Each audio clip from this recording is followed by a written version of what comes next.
ఇది కమ్ముతారు. కమ్మి ఇతరుల మీద బురద చల్లే ప్రయత్నం చేస్తారు. ఇక పోతే అదేంది సబర్మతి నది, గంగా నది, సబర్మతి నది, గంగా నది, ఇక నిన్న యమున. ఇప్పుడు దీన్ని ప్రక్షాళన చేస్తాం మేము, బ్రహ్మాండంగా దీని రూపురేఖలు మారుస్తాము, పచ్చిపాల లెక్క తయారు చేస్తామని ఢిల్లీలో తమాషా బీజేపీ వాళ్ళు ఇక మరి ఈ రకంగా గద్దెలెక్కి రామసక్కని కొలుపు చెప్పి శిల్క పలుకులు చెప్పి ఢిల్లీలో ప్రభుత్వాన్ని ఏర్పాటు చేసుకోరు. ఇక్కడ సబర్మతి, గుజరాత్లో సబర్మతిని ప్రక్షాళన చేసుకున్నారు, గంగాను ప్రక్షాళన చేసుకున్నారు ఉత్తరప్రదేశ్లో. ఇక ఆఖరికి వస్తున్న కల్లా ఢిల్లీలో యమునా పేరు చెప్పి ప్రక్షాళన చేస్తామని ఈ రకంగా వచ్చారు. మరి ఇలా తెలంగాణలో ఉన్న మూసీని ప్రక్షాళన చేస్తాము ఫసలీరి అంటే ఎందుకు ఇస్తలేరు, వీళ్ళు ఎందుకు అడుగుతలేరు? తెలంగాణ జనాలు హరిరామచంద్ర శంకర భగవంత అని ఈ మూసీ నది పరివాహక ప్రాంతాల్లో ఉన్న జనాలు సబ్బండ వర్గాలు విడి రోగాలతోటి అల్ల కల్లోలం అయ్యి ఆగమవుతురు. క్యాన్సర్ బీమార్లు వస్తున్నాయి. ఆడోళ్లకు గర్భవతులు నిలుస్తలేవు, గర్భాలు నిలుస్తలేవు ఆడోళ్లకు. వచ్చిన రోగాలు దాపరమవుతున్నాయి ఈ మూసి మురికి వాటర్ తోటి. వీటికి అడుగడుగున మరి నీటి శుద్ధి కేంద్రాలు పెట్టి, శుద్ధి ప్లాంట్లను పెట్టి వీటిని మూసిని ప్రక్షాళన చెయ్యాలి. మరి మాకు పైకం కావాలి, మాకు ఆడ రూపాయి తీసుకుపోతుర్రు, అక్కడనేమో మరి ఆ రకంగా దారపోస్తుర్రు. మరి మాకు గిది 42 పైసలే ఇచ్చి తోక జాడిచ్చుడేంది అని ఇప్పుడు రేవంత్ అయ్యా ఈ రకంగా ఇక మరి ప్రధానమంత్రి కాడికి పోయి ఇది చేస్తుంటే నువ్వు బాగానే తనలాడుతున్నావు కానీ మరి మా వాళ్ళు వస్తలేరేంది? మా కిషన్ రెడ్డి ఆయన చెవులు వేపినామంటే ఇప్పుడు రేవంత్ అయ్యా కిషన్ రెడ్డి చెవులో కూడా వేసిండట. ఏకంగా పొన్నం ప్రభాకర్ని, హైదరాబాద్ ఇన్ఛార్జ్ మినిస్టర్ పొన్నం ప్రభాకర్ని కూడా పోయి కలిసిరాపోవే అంటే ఆయన కూడా పోయి చెవులు వేసి వచ్చిండట. ఢిల్లీలో ఆడంగనో ఈడంగనో పోతుంటే కూడా కంచె పడితే కూడా ఎదురు పడితే కూడా అప్పుడు కూడా కిషన్ రెడ్డి కూడా రేవంతం సార్ వేసిండట. మరి వీళ్ళకి ఎందుకు మరి నిబరకిస్తలేదు పానము? వీళ్ళ ఏదో ఆస్తిపాస్తులు అడిగినట్టు, వీళ్ళదేదో సొమ్ము దానం చేయమన్నట్టు ఈ రకంగా బీజేపీ వాళ్ళు అడుగున అడ్డుపడుతుర్రు అని ఎవరైతే రేవంత్ రెడ్డి అంటుండో ఆయన అన్నట్టుగా కూడా వీళ్ళు కూడా అట్నే చేస్తున్నారు. 2014 నుంచి నేను దండం పెడితే గదినాక 2 కోట్ల ఉద్యోగాలు అన్నారు. ఏది ఎంతమందికి ఉద్యోగాలు ఇచ్చారు వీళ్ళు? ఇప్పుడు సుఖంపూస మాటలేమో మాట్లాడుతుర్రు. ఎంతమందికి ఉద్యోగాలు ఇచ్చారు? 2 కోట్ల ఉద్యోగాలు అన్నారు. ఎంతమందికి ఇచ్చారు వీళ్ళు ఉద్యోగాలు? ఇది ఈయనే పండుకుంది, దీని సప్పుడే లేదు. ప్రధానమంత్రి ఆవాస్ యోజన కింద ఇల్లు లేని ప్రతి పేదవాడికి ఇల్లు కట్టిస్తామన్నారు. ఎంతమందికి ఇచ్చారు వీళ్ళు తెలంగాణలో? అది లేదు, అది ఉత్తబుర్రే. ఇక మరి ఈ రకంగా వీళ్ళ కింద మచ్చలు పెట్టుకొని మర్రలు పెట్టుకొని ఎదటోళ్ళ మీద ఎందుకు వీళ్ళు దుమ్మెచ్చిపోయాలి, బదనాం చేయాలి? రాష్ట్రంలో పాలన పక్కేసుకొని పడుకుందట. మరి నీ ఇంట్లో సంసారం వెల్లదీస్తదికే నీకు పెద్దలు ఆదికొస్తారు. నీ రాష్ట్ర బీజేపీ అధ్యక్ష పదవి ఇంతవరకు అది దీని దిక్కు లేకుండా అయిపోయింది. ఎప్పుడో జనవరిలో కావాల్సింది ఫిబ్రవరి జనవరి ఇప్పుడు మార్చి వచ్చాయి.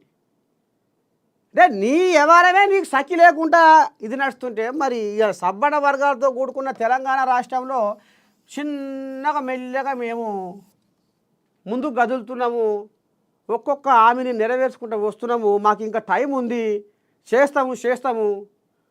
తెలంగాణ సంసారం దివాలా తీస్తుంది కాబట్టి షెడ్డో పడ్డో మేము అన్ని తీర్లా తెలంగాణను ఏ రకంగా ముందుకు తీసుకుపోవాలనో, ఈ తెలంగాణ బండిని లాగాలనో మాకు తెలుసు అని వాళ్ళు పోతుంటే ఒరి పాడైపోను అధిష్టానం మెప్పు కోసము తేపకో మాట పూటకో ఆట అన్నట్టు ఇక ఒకటే పని పెట్టిర్రు. లేనిపోనివన్నీ ముంగటేసుకొని ఈ రకంగా ఎట్లా బదనాం చేయాలి సర్కార్ని అనేది ముంగటేసుకుర్రు. అందుకనే ఇప్పుడు వీళ్ళు కూడా బీజేపీ వాళ్ళు మనం బోర్డు మీద రాసుకున్న ఏవైతే ఉన్నాయో మరి వాళ్ళు ఎందుకు చేస్తలేరు? చెయ్యాలి కదా అనేది ఇప్పుడు మన ఏఎన్ఎన్ ద్వారా ఒకసారి బీజేపీ లీడర్లకు మనం కూడా వినతి చేసుకుంటున్నాం ప్రజల పక్షాన. ఇంకేమన్నాడు, బీసీలపై కాంగ్రెస్కు చిత్తశుద్ధి ఉంటే బీసీని సీఎం చేయాలి.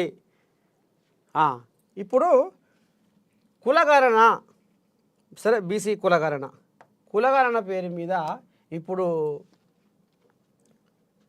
కాంగ్రెస్ సర్కారు బీసీ కులగణన కార్యక్రమం చేపట్టి ముందుకు తీసుకుపోతుంది. ఇలా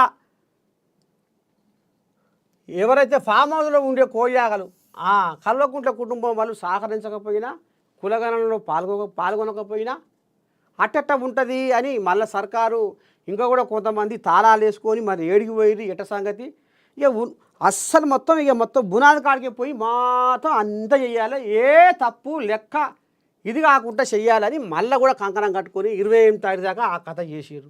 మరి నువ్వెందుకు కులగణనలో పాల్గొనలేదు, నువ్వెందుకు లెక్కడియలేదు, నువ్వెందుకు జవాబు చెప్పలేదు అని బీజేపీ వాళ్ళు ఏమన్నా ఈ కల్వకుంట్ల కుటుంబం వాళ్ళని అడిగిర్రా?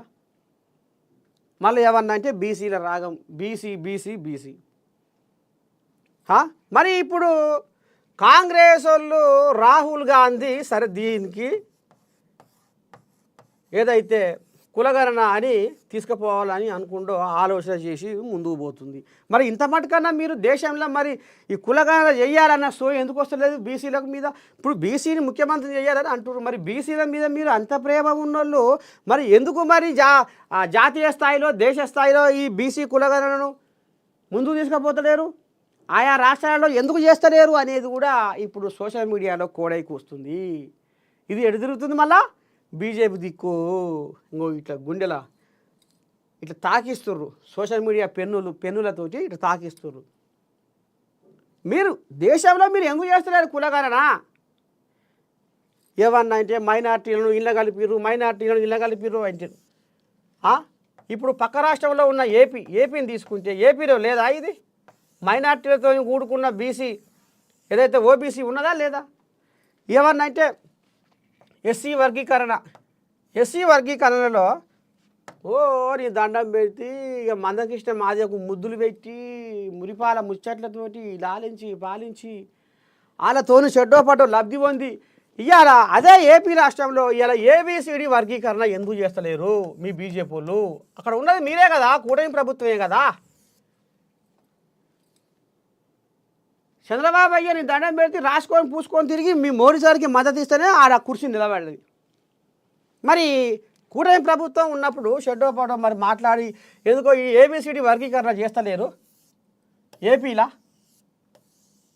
అమ్మో, గిన్ని రకాల మచ్చలు పెట్టుకొని గిన్ని రకాల వేషాలు వేసుకుంటా ఎవరిని బదనాం చేయాలి, ఎట్లా బదనాం చేయాలి అని కథలే మాత్రం ముంగడ పడుతున్నాయి. కానీ రాశికి రాని రంగానికి రాని వ్యవహారమే ఉంది, కానీ ఏం చక్కదనం లేదు, ఏం ఉద్దారకం లేదు, ఒకటన వ్యవహారం లేదు. ఇగో ఇది బీజేపీ వాళ్ళ కథ, ఇట్లా ఉంటుంది.